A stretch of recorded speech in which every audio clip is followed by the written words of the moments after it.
the Spelling Bee sponsor's last word. Welcome back to Mindful Musings, where mysteries unfold like pages in a well-loved book.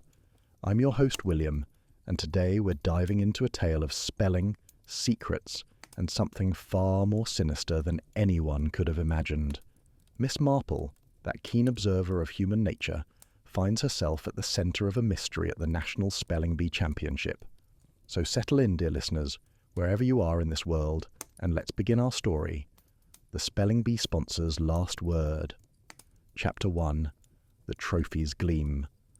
The National Spelling Bee Championship had always been a celebration of youth, intellect, and promise.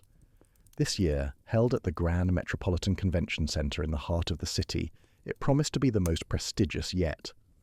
Miss Marple had accepted an invitation to judge the final round, a role she found both delightful and fitting, given her long life of observing human behaviour. At 78, she still possessed that peculiar gift of noticing what others overlooked, and spelling competitions, she had discovered, revealed far more about people than one might expect. The convention centre buzzed with anticipation on the morning of the finals. Competitors from all 50 states had gathered, along with their families, teachers and supporters.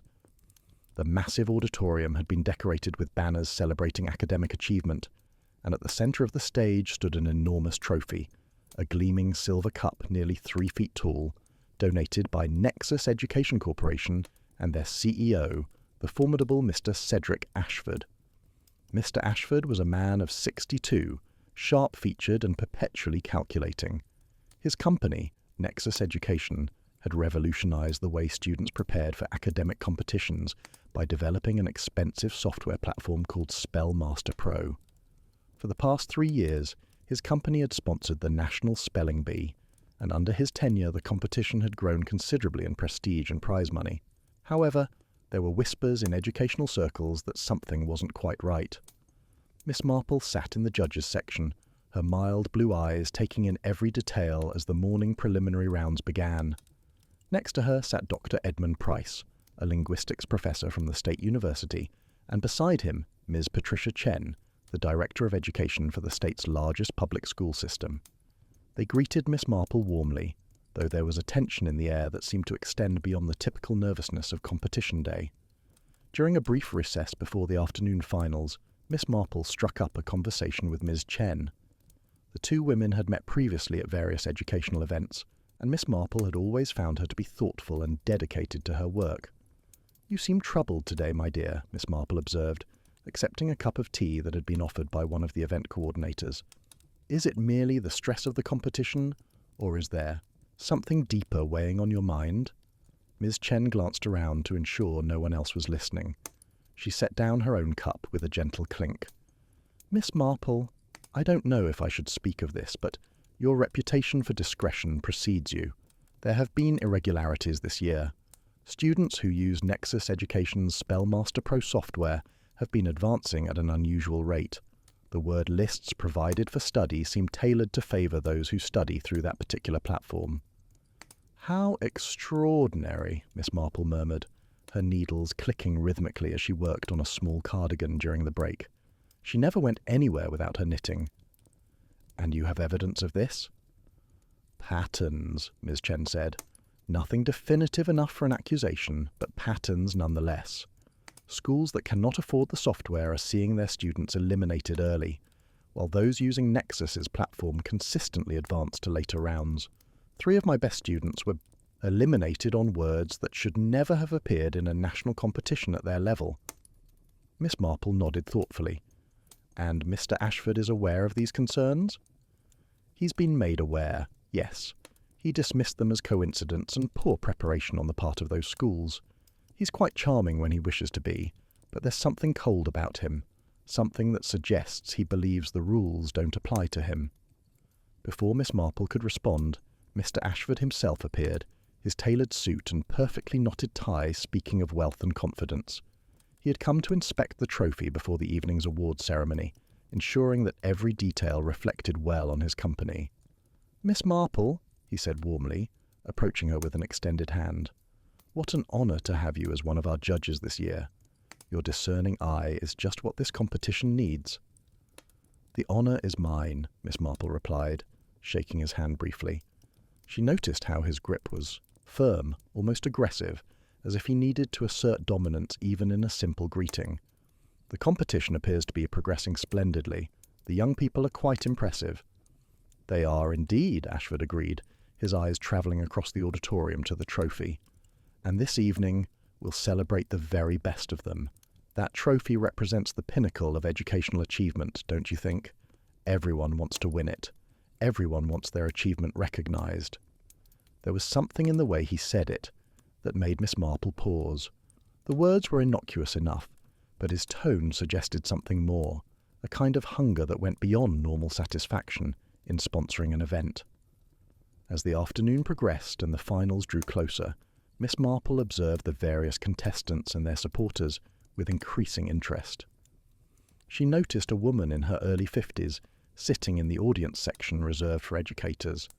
The woman's face bore the lines of someone who had experienced disappointment, yet her posture remained erect, her attention fixed entirely on the stage.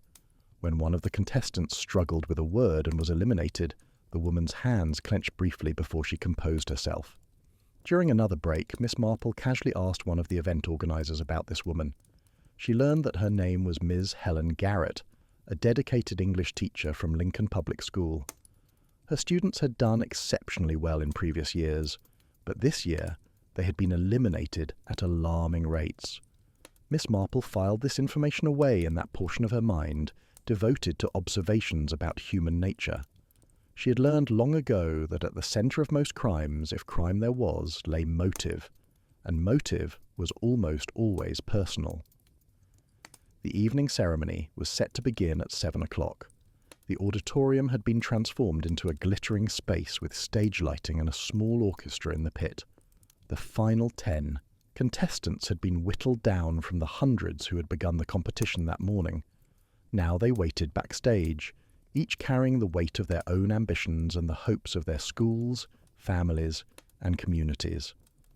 As the evening drew on, Miss Marple remained in the judges' section, observing everything. She watched Mr. Ashford move through the crowd with practised ease, shaking hands, accepting compliments, basking in the reflection of glory that came from sponsoring such a prestigious event.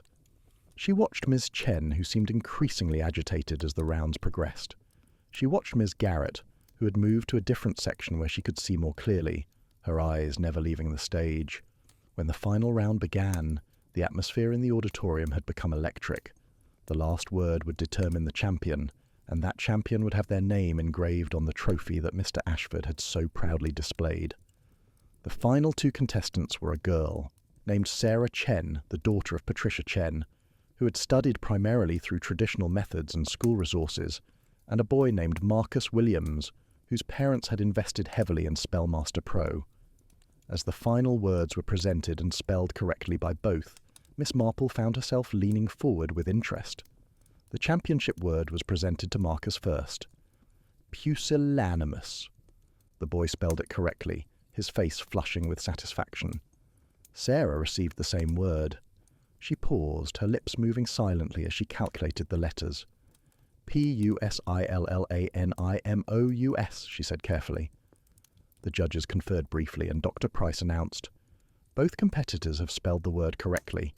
In accordance with our rules, the tie must be broken with an additional championship word. This final word will determine our national champion." The tension in the auditorium had become almost palpable. Mr. Ashford stood to the side of the stage, a knowing smile on his face, as if he already knew the outcome. But Miss Marple did not take her eyes off the woman in the audience, Ms. Helen Garrett. The teacher had stood slightly, her posture rigid, her expression unreadable. What was going through her mind? What memories and frustrations had brought her to this moment? The championship word was presented, sesquipedalian. Both children spelled it correctly once more. The judges consulted their rules, and after a few moments Dr. Price explained that the tie would be resolved by the judges selecting the winner based on the overall quality of performance throughout the competition. After a brief deliberation, they announced Marcus Williams as the champion. Marcus's family erupted in cheers. His parents stood, applauding loudly. Mr. Ashford's smile broadened. This was, after all, exactly what his company's algorithm would have predicted. But Miss Marple noticed that Ms. Garrett had slowly sunk back into her seat, and in the audience Ms. Chen appeared devastated, though she maintained the composure expected of a director of education. The ceremony moved forward. Mr. Ashford approached the stage to present the trophy to the victorious Marcus Williams. The boy held the large silver cup aloft, his face beaming with accomplishment. Photographs were being taken, and the moment was being captured for the newspapers and educational journals. Mr. Ashford smiled broadly at the crowd. He reached out to take the trophy for a moment, ostensibly to position it better for the photographs. He lifted it carefully, examining it, with what appeared to be genuine admiration for his company's generosity.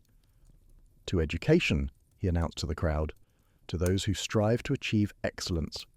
He paused, and then, turning slightly to address the full auditorium, he added, "and to those who recognize that education is ultimately about winners and losers, about those who have the tools to succeed and those who do not."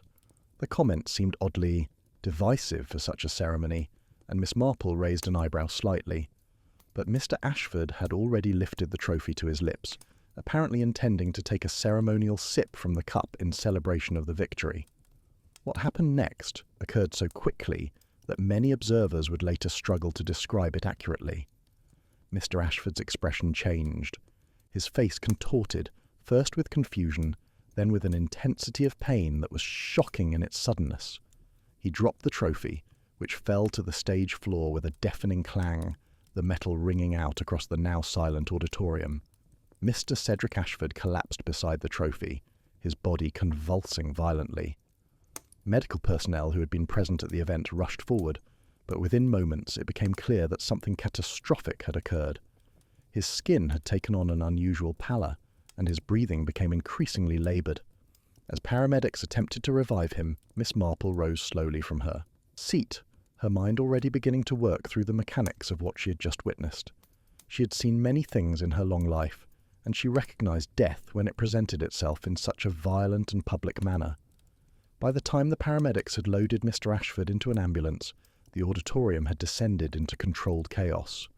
The local police, who had officers present for the public nature of the event, had immediately cordoned off the area around the trophy. The trophy itself, along with the cup from which Mr. Ashford had drunk, had become potential evidence. Captain Robert Hartwell, a capable detective in his early 50s, who had attended the ceremony to oversee security for the high-profile event, found Miss Marple standing quietly in the judges' section. He had heard of her reputation and had once attended a lecture she had given on the subject of human nature and crime. "Miss Marple," he said, approaching her, "I don't suppose you noticed anything unusual before Mr. Ashford collapsed?" Miss Marple folded her knitting carefully and met his eyes. "Captain Hartwell, I noticed a great many things this evening. However, whether they are relevant to Mr. Ashford's sudden illness remains to be seen. Might we speak privately? I suspect you will find my observations to be of interest." Chapter 2. The Bitter Cup. By the following morning, Mr. Cedric Ashford was dead. The medical examiner's preliminary report indicated poisoning, though the exact substance would require further testing. The silver trophy had been secured as evidence, and the cup itself had been carefully preserved and sent to the forensics laboratory for analysis. Captain Hartwell had spent the night coordinating with the medical examiner and the state police, who had taken over the investigation given the high-profile nature of the victim. When he met with Miss Marple in her hotel room at 8 o'clock the following morning, he brought with him a cup of coffee and a mounting sense of urgency.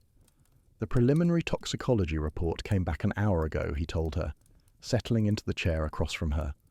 The poison was a substance called ricin, administered through the interior of the trophy cup itself. It appears that someone had coated the inside of the cup with a toxic compound that would dissolve when liquid was introduced. Miss Marple listened carefully, her needles continuing their steady rhythm. She had brought her current project, a sweater for a young relative, and found the repetitive motion helped her thoughts to organize themselves. And the trophy was thoroughly examined before the ceremony? According to the staff, yes, but the examination was cursory at best. No one expected it to be weaponized. The trophy had been in Mr. Ashford's office the previous evening, and it was transported to the convention centre early this morning. Several people had access to it during that time. "How many people, Captain?" That's just it, Hartwell said with clear frustration. Potentially dozens. The trophy was displayed in the lobby as competitors arrived. It was photographed with various sponsors. It was handled by the event coordinator, the security staff, the cleaning crew, and Mr. Ashford himself. And yet someone among those dozens, Miss Marple said thoughtfully, chose specifically to poison it in a manner that would kill Mr. Ashford. That suggests either tremendous confidence in the outcome or a deep personal motivation. Hartwell nodded grimly. We've begun interviewing everyone who had access to the trophy. We're also looking into Mr. Ashford's personal and professional life. There's already been some interesting information coming to light. He pulled out a small notebook, consulting his own observations. Mr. Ashford was not a well-liked man. His business practices have been questioned by several educational organisations. There's an ongoing investigation by the Federal Trade Commission regarding his company's claims about the effectiveness of Spellmaster Pro. 3 former employees have filed lawsuits alleging various misconduct. And, on a more personal level, Miss Marple asked, he was divorced, estranged from his adult children, and by all accounts conducted his affairs with little regard for the feelings of others. His ex-wife, Mrs. Margaret Ashford, had rather pointed things to say about his character, though she has a solid alibi. She was in Boston attending a conference. We've verified it. Miss Marple's needles paused for just a moment. Tell me, Captain, has anyone mentioned the question of educational ethics? I understand there have been concerns about the structure of this year's competition. Hartwell leaned back in his chair, looking surprised. Not directly from the official channels, but we've heard whispers. One of the judges, Ms. Patricia Chen, mentioned something about statistical anomalies in the performance of students using Spellmaster Pro. She seemed hesitant to discuss it, but it's clearly been bothering her. And the other teachers? Miss Marple asked gently. Have you spoken with Ms. Helen Garrett? The English teacher from Lincoln Public School? Not yet. She's at the top of our list, actually. We know she filed a complaint with the competition organisers about the word lists last month. The complaint was apparently ignored. Then I would suggest, Captain, that you prioritise that particular interview. I suspect that Ms. Garrett may provide you with valuable insight into Mr. Ashford's character and motivations, even if she is not directly involved in his death. Hartwell's expression suggested that he had already drawn similar conclusions. He rose to leave, but paused at the door. Miss Marple, do you think she did it? Do you think Ms. Garrett poisoned Mr. Ashford? Miss Marple set down her knitting and regarded him with her mild blue eyes. I think, Captain, that any conclusions drawn at this early stage would be premature. What I can tell you is that a crime of this nature requires 3 elements: motive, means, and opportunity. Everyone had opportunity, given the public nature of the trophy. As for means, one would need access to ricin and knowledge of how to apply it. But motive, Captain, motive is the real question, and I suspect that when you understand the true motive, you will be very close to identifying your killer. Over the course of the next several days, Miss Marple found herself deeply involved in the investigation. Captain Hartwell, recognizing the value of her observations, had requested that she remain in the city and assist with interviews. She had graciously accepted, finding the intellectual exercise far more engaging than the leisurely retirement she had been leading. Through her conversations with various people connected to the event, Miss Marple learned a great deal. Ms. Patricia Chen had confirmed her suspicions about the rigged competition structure. The word lists for each round had been subtly adjusted to favour students using Spellmaster Pro. Words that appeared on those lists tended to be those that the software was particularly good at teaching, while more unusual or challenging words were reserved for students from schools that couldn't afford the platform. It's brilliant in a terrible way, Ms. Chen told Miss Marple during a private meeting in the hotel lobby, because there's no way to prove it conclusively. The words were all at the appropriate difficulty level. No rules were broken. But the effect was systematic, gradual, and absolutely devastating for students like mine who didn't have access to the software. And Mr. Ashford was aware of this structure? Miss Marple asked. I'm certain of it. He created it, the algorithm that generated the word lists, that came from Nexus Education itself. He designed the entire system to ensure that his product would look superior. Miss Marple also met with Ms. Helen Garrett, the teacher whose students had been most impacted. Ms. Garrett was a woman of remarkable composure, despite the obvious pain in her eyes. She had devoted 30 years to teaching, and she had watched helplessly as students she had nurtured and prepared were eliminated by a system rigged against them. "My student Timothy was national champion 3 years ago," Ms. Garrett explained to Miss Marple over tea in the hotel restaurant. 3 years ago. He studied with nothing but books and practice. He beat students from schools with every advantage. This year, I had 2 students as prepared as Timothy ever was, but they couldn't get past the regional competitions. The words they were given were impossible, technical terms that no high school student would reasonably be expected to know, while Marcus Williams, who studied Spellmaster Pro, received words that his software had specifically trained him for.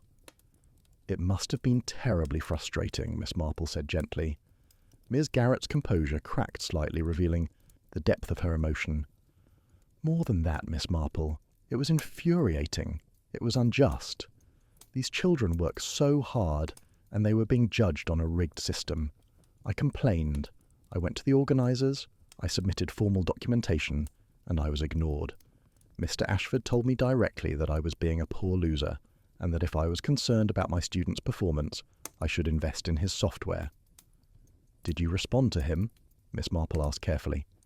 "I told him that his system was a betrayal of everything education is supposed to be.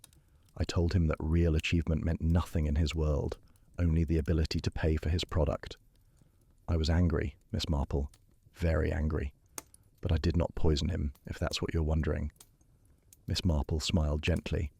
"My dear, I'm not wondering anything at this stage. I'm simply gathering information, as one gathers threads for knitting." Chapter 3. The Algorithm's Architect. The investigation took a turn when forensics discovered that the security footage from the convention centre provided clear evidence of someone accessing the trophy during a critical window of time.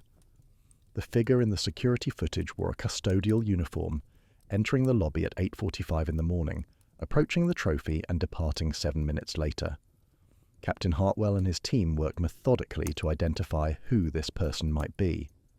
The uniform matched those provided by a company called Superior Maintenance Services, which contracted workers to the convention centre. However, none of Superior Maintenance's employees were scheduled to work during that time. "So, we're looking for someone who obtained a uniform and used it as camouflage," Miss Marple noted during one of their regular briefings. "That suggests planning, preparation, and access to such uniforms." Detective Sarah Kim, who had been assigned to assist with the investigation, uncovered something significant. Superior Maintenance Services had recently hired several temporary workers for the convention, and among the uniforms checked out during the relevant time period was one that had been collected and not properly accounted for in the system. The rental clerk remembered a woman collecting the uniform, though she couldn't provide a clear description beyond noting that she had been wearing dark glasses and a hat. "A woman?" Miss Marple asked with interest. "That narrows the possibilities considerably. Has anyone questioned the female employees of Nexus Education, or the wives and daughters of Mr. Ashford's business associates?" Over the following weeks, a complex picture began to emerge. Detective Kim discovered that one woman in particular had a strong motive: Dr. Victoria Hartman, a chemist who had submitted a curriculum proposal to Nexus Education 6 months prior. Mr. Ashford had rejected the proposal in a meeting that witnesses described as dismissive and unprofessional. Dr. Hartman had a PhD in chemistry from MIT and had worked as a research scientist before joining Educational Solutions Consulting, a small firm that provided curriculum advice to schools. More significantly, she had access to laboratory equipment that would be necessary to extract and purify ricin from castor beans, which grew abundantly in her company's educational greenhouse. When brought in for a formal interview, Dr. Hartman initially maintained her innocence. But as Captain Hartwell presented evidence of her motive, means and access, something shifted in her demeanour. She seemed to deflate, as if the weight of keeping a secret had finally become too much. "Yes," she finally admitted, "I obtained the ricin. Yes, I obtained the uniform. Yes, I had planned to poison Mr. Ashford. I went to the convention centre that morning fully intending to do exactly that." The revelation sent shockwaves through the investigation. However, Dr. Hartman insisted on one crucial point. She had not actually applied the ricin to the trophy. She had stood in that empty lobby holding the contaminated brush in her gloved hand, standing before the gleaming silver cup. And then something had stopped her. Conscience, perhaps. Fear. The recognition that killing Ashford would not undo the harm he had caused or save any of the disadvantaged students. She had walked away.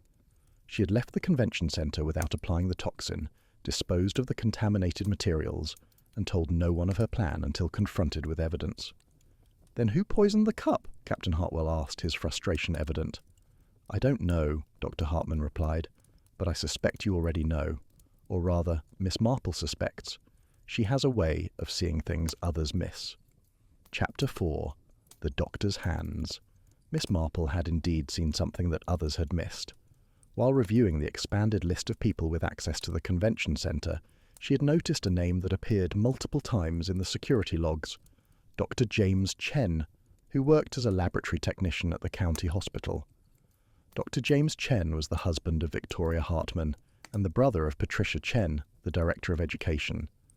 More importantly, he was a trained laboratory professional with knowledge of chemical handling and toxicology. He had also been present at the convention centre on the morning of the crime, ostensibly to help set up medical equipment for the event. When Miss Marple shared this observation with Captain Hartwell, he immediately ordered surveillance on Dr. Chen's activities. Within 48 hours, they discovered that Dr. Chen had purchased castor beans from multiple garden supply stores over the past 3 months. His credit card records showed purchases of laboratory equipment that could be used for toxin extraction, and most damning, a search of his home revealed a small cache of materials consistent with ricin purification. Dr. Chen had confessed to everything when confronted with the evidence. He had not been planning the murder independently, but had become aware of his wife's plan through her distress about Mr. Ashford's rejection of her work and the educational system's corruption. Dr. Chen, a man whose own sister's daughter had been disadvantaged by the rigged competition, had decided that while his wife lacked the courage to proceed with the plan, he did not. He had obtained the custodial uniform using a false name and false identification. He had taken the ricin that his wife had prepared, but discarded, and he had applied it to the interior of the trophy cup during that critical window of time that morning, knowing that Mr. Ashford would drink from the trophy during the awards ceremony. What Dr. Chen had not counted on was that his sister Patricia would eventually reveal to Captain Hartwell that she had confided in her husband about the rigged competition system, and that this revelation would lead investigators to examine Dr. Chen's activities more closely. As the case drew to a close, Miss Marple reflected on the complex web of motivations and circumstances that had led to Mr. Cedric Ashford's death. In her experience, which was considerable, most murders were not committed by evil people. They were committed by ordinary people who had been pushed to extraordinary measures by situations they could not control or accept. Dr. James Chen was such a person. He was a man who loved his sister and cared deeply about justice in education. He had seen his sister's students treated unfairly. He had seen his wife's professional work dismissed contemptuously. He had seen a system that rewarded only those who could afford Mr. Ashford's expensive software, while punishing those who could not. And in the end, he had made a choice that seemed to him to be the only way to stop the injustice. Chapter 5. The pattern emerges. As Captain Hartwell prepared his case for prosecution, Miss Marple spent time reflecting on the moral complexity of the situation. She sat with Dr. James Chen during one of his visits to the police station, ostensibly to provide a character assessment for the court. "You understand," she said to him gently, "that what you did was terribly wrong. Regardless of how justified you felt in your motivations, you murdered a man." "I know," Dr. Chen replied. His face was haggard, aged years in the days since his arrest. "But he was murdering something too, Miss Marple. He was murdering the idea of fair competition. He was murdering the hopes of thousands of students who couldn't afford his software. He was systematically cheating them out of opportunities they had earned through hard work." "And did you discuss this plan with your wife?" Miss Marple asked. "No, I acted alone. I found her prepared materials and I made my own decision. Victoria is innocent of this crime. She had the courage to pull back from the edge. I did not." "She has confessed to preparing the ricin," Miss Marple noted. "Only to protect me," Dr. Chen said. She discovered what I had done and confessed to the preparation to shield me from a more severe charge. But you know the truth, Miss Marple. You understand which of us bears the guilt." Miss Marple regarded him with her characteristic gentleness. "What I understand, Dr. Chen, is that we are all capable of terrible things when we believe we are serving a righteous cause. The question is not whether we feel justified in our actions. The question is whether we are willing to accept the consequences of those actions and learn from them." The conversation remained with Miss Marple long after she left the police station. In many ways, the case had not been particularly complex from an investigative standpoint. The evidence had been clear, the timeline logical, the motive understandable. What made it complex was the moral dimension that refused to be neatly resolved. Chapter 6. The Reckoning. The trial of Dr. James Chen attracted significant media attention. The story captured the public imagination, a devoted educator pushed to murder by a system rigged to serve corporate interests. Newspapers carried lengthy articles examining the ethics of the National Spelling Bee and the broader question of whether Mr. Ashford's business practices had constituted a form of fraud. During the trial, evidence emerged that Nexus Education's internal documents contained explicit references to the strategy of tailoring word lists to favour students using Spellmaster Pro. This evidence, combined with testimony from Ms. Patricia Chen about the statistical anomalies she had observed, painted a picture of systematic corruption that extended far beyond the spelling bee. The federal investigation into Nexus Education, which had already been underway before Mr. Ashford's death, accelerated dramatically. The company faced multiple charges of fraud and deceptive business practices. Mr. Ashford's successor as CEO faced questions about what he knew and when he knew it. Miss Marple observed the trial proceedings with her characteristic quiet attention, taking in not just the evidence presented, but the reactions of those observing. She watched Ms. Helen Garrett, the teacher whose students had been disadvantaged by Mr. Ashford's system, as the details of the rigging were revealed. She watched Sarah Chen, who had come so close to winning the championship on her own merits, only to be defeated by an unfair system. She watched Patricia Chen, torn between loyalty to her brother and her belief in justice and the rule of law. It was Patricia Chen who approached Miss Marple after one of the trial sessions. The Director of Education looked worn, aged by the revelations and the burden of her family's suffering. "Miss Marple," she said, "I wonder if I could speak with you privately." They found a quiet corner of the courthouse hallway, away from the cameras and the crowds. "I've been thinking," Ms. Chen began, "about what led to this moment.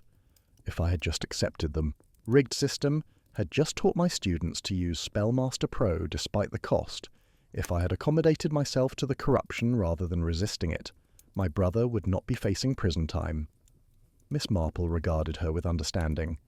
"Or, my dear, if you had remained silent when you saw injustice, you would have been complicit in that injustice. We do not always have the luxury of choosing outcomes that satisfy us morally. We can only choose how we respond to the situations we encounter."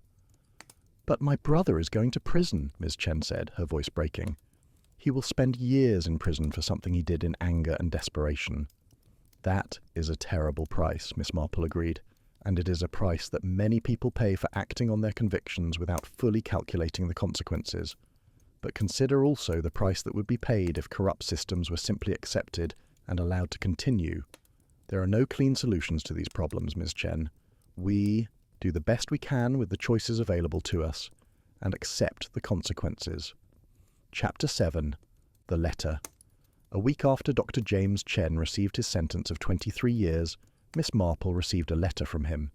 It was handwritten, careful and deliberate in its composition. In the letter, Dr. Chen expressed his regrets about the consequences of his actions, particularly on his sister and his wife.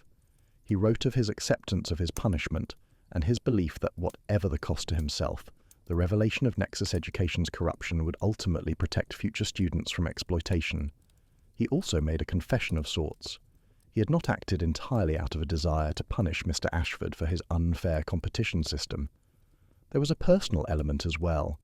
Mr. Ashford, in his dismissal of Victoria's curriculum proposal, had been unusually cruel. He had said, according to Dr. Chen's account, that her ideas were exactly the sort of naive thinking that keeps teachers impoverished and dependent. The comment had infuriated Dr. Chen and had become the final catalyst that pushed him from planning to action. Miss Marple reflected on this additional motivation as she sat with her knitting. She had observed long ago that human motivation was never simple. People did not commit terrible acts for single, pure reasons. Instead, they acted from a complex mixture of principle, personal grievance, desperation, and sometimes pride. Dr. Chen had wanted to punish corruption in the educational system, but he had also wanted to punish Mr. Ashford personally for humiliating his wife. Both motivations had combined to produce the crime. Chapter 8. The System's Aftermath. In the months following Dr. Chen's incarceration, significant changes occurred in the educational landscape. Nexus Education was forced to settle multiple lawsuits and to dissolve the algorithm that had generated the biased word lists. The National Spelling Bee competition implemented new oversight procedures to ensure the integrity of future competitions. More broadly, the case sparked a national conversation about the commercialization of education and the ethics of educational software companies. Several states began investigating their own spelling bee competitions and other academic competitions that relied on corporate sponsorship. Ms. Helen Garrett used her newfound public prominence to advocate for changes in how educational competitions were structured and judged. She established a scholarship fund specifically designed to provide free test preparation materials to students from under-resourced schools. Sarah Chen, while devastated that she had not won the national championship, discovered that her performance and the circumstances of the competition had made her famous in educational circles. She received several college scholarship offers and eventually decided to attend a top university with a full academic scholarship. She wrote a public letter about the experience, noting that while she had not won the competition, she had won something more important: the knowledge that her abilities were genuinely hers, untainted by a rigged system. Miss Marple followed these developments with quiet satisfaction. The law had been served, the guilty had been punished, and the system had been reformed. It was not a perfect outcome, but it was perhaps the best outcome that could have been achieved given the circumstances. Chapter 9. The Final Thread. More than a year after Mr. Ashford's death, Miss Marple received an unexpected visitor. Victoria Hartman appeared at her cottage on a grey afternoon, unannounced but not unwelcome. "I wanted to thank you," Victoria said simply, "for helping to uncover the truth about what happened, for understanding that my husband acted from a place of principle, even if his actions were ultimately tragic." Miss Marple invited her in and prepared tea. As they sat together, Victoria shared that she had continued her work in educational consulting, but now with a renewed sense of purpose. She was working with non-profits to develop curriculum materials for underfunded schools, ensuring that all students had access to quality educational resources regardless of their economic circumstances. "In a strange way," Victoria told Miss Marple, "James's sacrifice has given me the motivation to do meaningful work. Before, I was angry and resentful about Mr. Ashford's rejection. Now, I've channeled that anger into something constructive."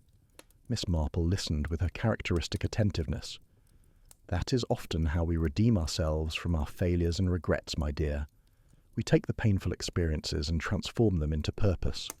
Your husband will not be freed by your work, but perhaps his sacrifice will have meaning if it helps prevent other students from experiencing what Sarah Chen and your brother-in-law's students experienced." Before Victoria left, Miss Marple gave her a small, wrapped package. Inside was a finished sweater, impeccably knitted in a soft blue colour. "For your husband," Miss Marple explained. "I understand prison life can be cold in more ways than one. I thought he might appreciate this." Victoria took the sweater with tears in her eyes. She understood that Miss Marple was offering something beyond a simple piece of clothing. She was offering recognition that, while Dr. Chen's actions had been criminal, his motivations had been rooted in a genuine desire for justice. Chapter 10. Words and Consequences. The final chapter of this story takes place approximately 5 years after Dr. James Chen's conviction. A special parole hearing has been called, and Miss Marple, now in her early 80s, has been invited to testify regarding her observations of Dr. Chen's character and motivations. The hearing room is a sombre, institutional space with pale green walls and fluorescent lighting that seems to drain all warmth from the people present. She sits in the parole board hearing room, her knitting needles clicking softly despite the formal setting. The parole board members seem initially amused by her needlework, but they quickly realise that Miss Marple is simply being herself, unimpressed by formality and protocol. Her hands move with practised ease, creating a complex pattern in deep green wool, even as she speaks about the most consequential moments of the case. In my experience, Miss Marple tells the board, her voice steady and clear, people who commit crimes out of principle often prove to be the most rehabilitative. They do not commit crimes for personal gain or out of genuine malice toward others. They commit crimes because they have come to believe that the existing system is so fundamentally unjust that they must act to rectify it, even at great personal cost. Such individuals, when they are incarcerated and have time to reflect on their actions, often demonstrate genuine remorse not for the act itself, but for the consequences their act created. She explains that while Dr. Chen has not expressed regret for his decision to poison Mr. Ashford, he has expressed deep remorse for the effects his action had on his family, particularly his sister Patricia and his wife Victoria. That distinction is significant, Miss Marple notes. It suggests that Dr. Chen has engaged in genuine moral reflection and has come to understand the complexity of his own motivations. Miss Marple, the board chairman asks, a man in his late 50s, with the careful demeanour of someone accustomed to weighing difficult decisions, are you arguing that Dr. Chen's crime was justified? Not at all, Miss Marple replies firmly, setting down her knitting momentarily to give the question her full attention. I'm arguing that understanding his motivation provides context for evaluating his potential for rehabilitation. He has not expressed remorse because he believes his actions were morally necessary, and in that he may or may not be right. That is a question for philosophers, not for me. However, he has accepted the legal consequences of those actions. That acceptance, combined with his 5 years of good conduct in prison, demonstrates a maturity of perspective that is rare in individuals who have committed crimes of this nature. Moreover, he has participated in educational programs while incarcerated, earning a degree in social work and using his time to counsel other inmates. Those actions suggest genuine transformation. The parole board members consult among themselves, asking follow-up questions.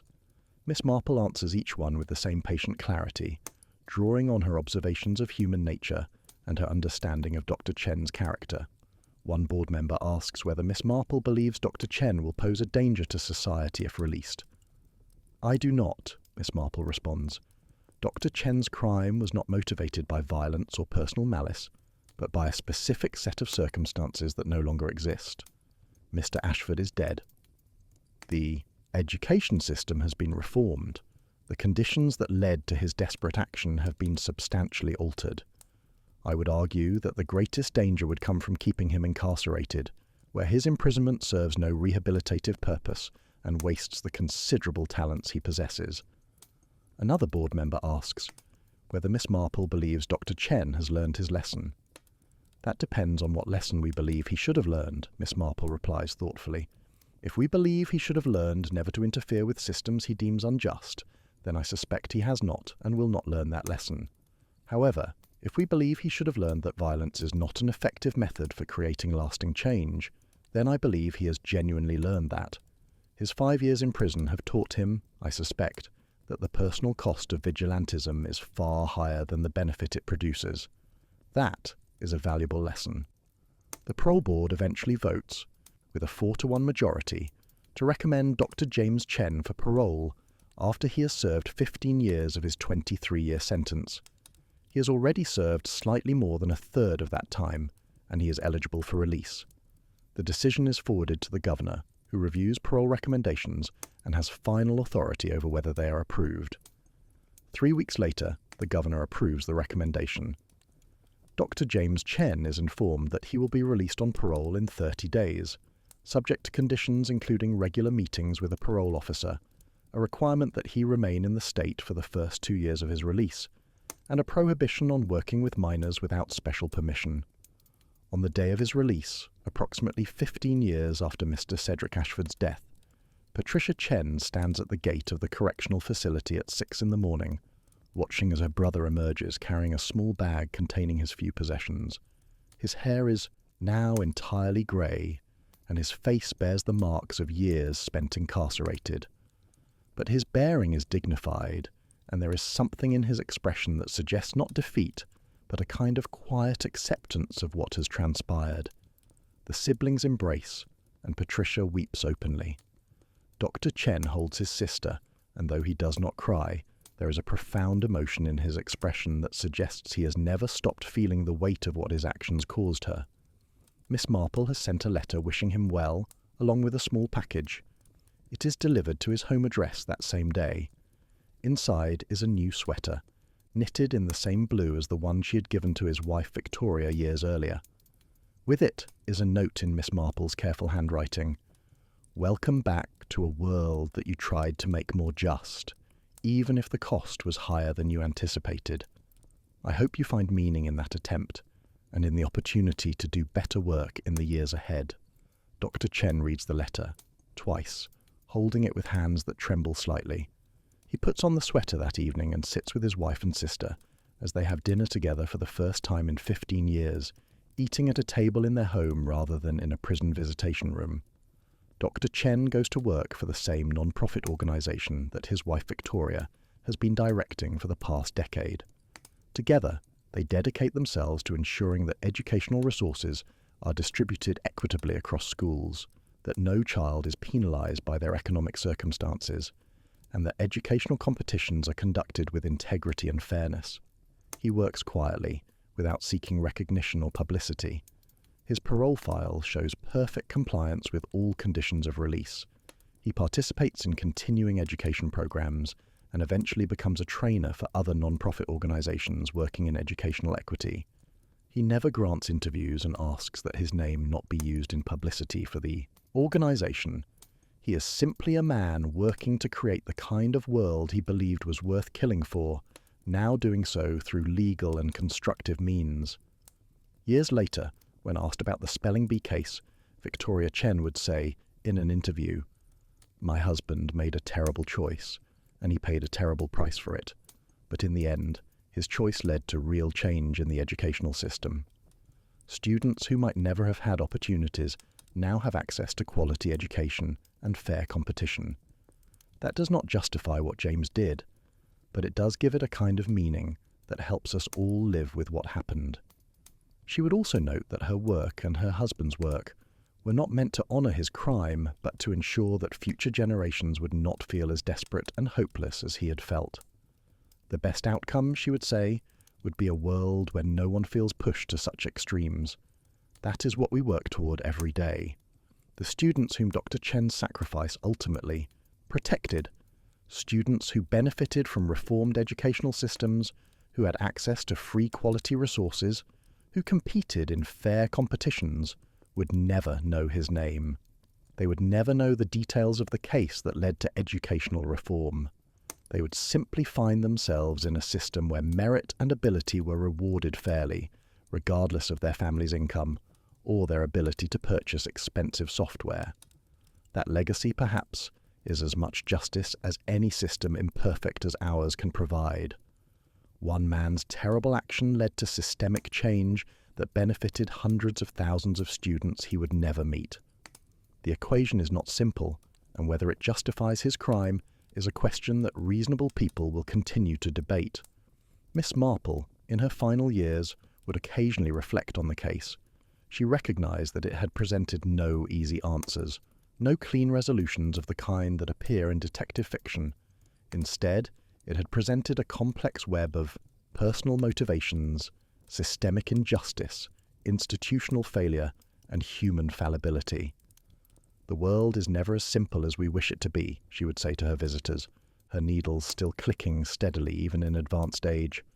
"Right and wrong are clear enough when we examine them in isolation, but in reality they are always entangled with circumstance, with history, with the limitations of our understanding.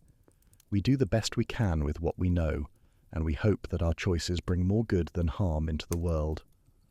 The spelling bee competition continued annually, but it was no longer sponsored by any single commercial entity. Instead, it was funded by a consortium of educational non-profits, teacher organisations, and public institutions. The word lists were generated by a diverse committee of educators representing schools from all economic circumstances, and the competition was overseen by an independent auditing firm with no financial interest in any educational product. The trophy itself remained on display, no longer as a symbol of commercial achievement, but as a symbol of the importance of educational integrity. Inscribed at its base was the phrase, "To merit, fairly judged," a reminder of what the competition was meant to represent. Sarah Chen, who had been denied the championship through a rigged system, eventually became an educator herself.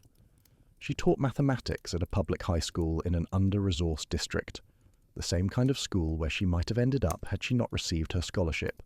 She made it a point each year to prepare her students for academic competitions and other academic pursuits, emphasizing that their abilities were legitimate and valuable regardless of what systems might attempt to measure or limit them. She named her annual scholarship in honor of her father, Patricia Chen's late husband, who had first brought her to the spelling bee all those years ago and had instilled in her a love of learning for its own sake rather than for competition or recognition. And Miss Marple, in her cottage, continued her knitting. Her needles moved with the same steady rhythm they had always possessed, creating patterns that required attention, precision, and an understanding of how individual stitches contributed to the larger design. Like the mysteries of human nature she had spent her life unravelling, knitting taught her that beauty and order emerged from careful attention to detail and from accepting that not every thread would be perfectly straight, that not every stitch would be exactly right. Yet in the end, the pattern held. The threads, despite their imperfections, created something meaningful and whole. And that, she reflected, was perhaps all any of us could hope for. This is the story of the spelling bee and the poisoned cup, told by your host William on Mindful Musings. A story of justice and injustice, of consequences and redemption, of a world far more complex than any trophy could ever represent. A story about what happens when systems fail and when people respond to that failure in ways both terrible and transformative. Thank you for listening, dear friends, and we hope you'll return to Mindful Musings soon for another mystery wrapped in the warmth of human understanding.